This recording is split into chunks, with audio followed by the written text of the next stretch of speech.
আমরা যে একটা বিনিয়োগ নির্ভর কর্মসংস্থানমুখী অর্থনীতি গড়ে তুলতে চাচ্ছি, তার জন্য গুরুত্বপূর্ণ 3টা এলিমেন্ট। ওয়ান, একটা হচ্ছে আর্থিক খাত এবং ব্যাংক ব্যবস্থার পুরোপুরি একটা পুনর্গঠন, সংস্কার, এবং এটাকে পলিটিসাইজেশন থেকে মুক্ত রাখা। আমি অন্য ধরনের বিতর্কে যাচ্ছি না, সাম্প্রতিক ইসলামী ব্যাংক থেকে শুরু করে আরেকগুলো, কারণ সময়ের কিছু সংকট আছে।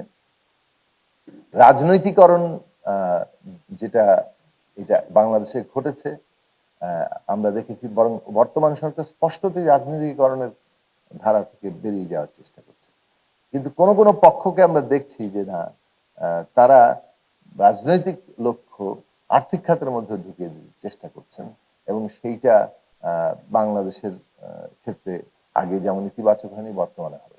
সরকার এ ব্যাপারে অত্যন্ত সচেতন আছে, যাতে কেউ রাজনীতিকরণ করতে না পারে এবং আর্থিক খাত রাজনীতিকরণের বাইরে থাকে। আমরা যখন বলি যে মূল্যস্ফীতি আমরা কমাবো, সেই মূল্যস্ফীতি কমানোর ক্ষেত্রে অনেকগুলো পলিসি পজিশন নেওয়া হচ্ছে। মানে মূল্যস্ফীতি কমাবো, এটা একটা যেমন একটা মানে জাস্ট একটা স্লোগান আকারে কেবল থেকে, কিন্তু আসলে মূল্যস্ফীতি কমানোর প্রশ্নটা কেবল বাজার মনিটরিং না, এটা হচ্ছে কতগুলো পলিসি ডিসিশন, এর সাথে অনেকগুলো জিনিস যুক্ত থাকে। সেই প্রত্যেকটি ক্ষেত্রে, মানে মুদ্রানীতি, আমাদের বিনিময় হার, আমাদের রাজস্ব নীতি, আমাদের গ্রোথ, সবগুলো জায়গার সাথেই নীতিগত পরিবর্তন আনার চেষ্টা করা হচ্ছে, যাতে করে মূল্যস্ফীতি কমে। মানব সম্পদ উন্নতি করতে গিয়ে, দেশে উৎপাদনশীল খাত বিকশিত করতে গিয়ে, দেশের যোগাযোগ ব্যবস্থা, মানুষের চলাচল, যেটা উৎপাদনের ক্ষেত্রে খুব গুরুত্বপূর্ণ, সেই সব করতে গিয়ে যা প্রয়োজনীয় সেগুলোর দিকে হয়তো আমরা যাব। কিন্তু জাস্ট মেগা প্রকল্প বানিয়ে বানিয়ে মানুষকে চমকে দিয়ে উন্নতির একটা ফানুস তৈরি করে সেখান থেকে মেগা লুটের ব্যাপারে এই সরকারের কোনো আগ্রহ নেই। আমাদের মাননীয় অর্থ পরিকল্পনা মন্ত্রী বলেছেন যে বিগত সরকারের আমলে গৃহীত অনেক প্রকল্প গলার কাটা হয়ে গেছে। সরকারের মধ্যে হয় কি যে একটা ধারাবাহিকতা রাখতে হয়, মানে একটা খুব এসে সবকিছু বন্ধ করে দেওয়ার ফলে এটা অর্থনীতিতে একটা সমস্যার সৃষ্টি করবে।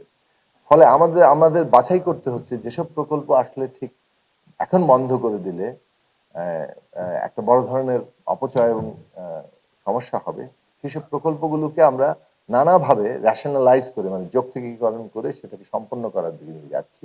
যেসব প্রকল্পের ভৌত অগ্রগতি, মানে বাস্তব অগ্রগতি কম, সেগুলোকে আমরা নতুন প্রকল্পের সাথে কিভাবে ইন্টিগ্রেট করে, অথবা কোনো কোনো ক্ষেত্রে মানে একীভূত করে আমরা এগিয়ে যেতে পারি, সেটার পরিকল্পনা করছি।